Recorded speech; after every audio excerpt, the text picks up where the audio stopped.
தான், இது எல்லாருக்கும் தெரியும். இருந்தாலும் இப்போ மழை டைம் ஸ்டார்ட் ஆயிடுச்சு, அதனால தான் நம்ம யூஸ்வலாக சாப்பிட்டுட்டு எல்லாத்தையும் இப்படி உள்ளே போட்டுருவோமா, இருக்க எல்லாத்தையும் உள்ளே போட்டு இப்படி முடி போட்டு குப்பையில் போட்டுருவோம்.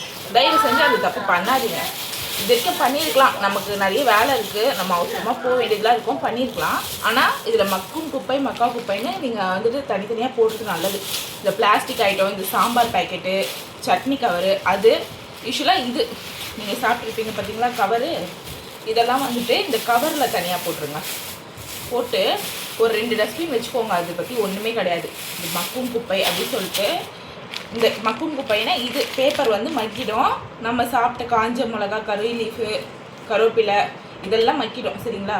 இதுக்கு ஒரு டஸ்ட்பினும், இந்த மாதிரி கவர், பாலித்தீன் கவர் ஐட்டம்ஸு, இந்த மாதிரி மக்காத குப்பை, இது வந்து 2ஆக பிரித்து நீங்கள் யூஸ்வலாக போட்டு கொடுங்க. அது வந்து நல்லது, சரிங்களா. டிஃபனை சாப்பிட்டுட்டு அப்படியே எல்லாத்தையும் ஒன்றா போட்டு ஒரே கவராக போடாதீங்க. தயவு செஞ்சு இந்த வீடியோ வந்துட்டு ஷேர் பண்ணி விடுங்க, சரிங்களா.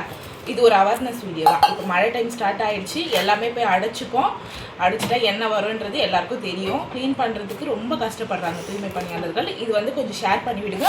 இதை தனியாக போடுங்க, இதை தனியாக போடுங்க, சரிங்களா.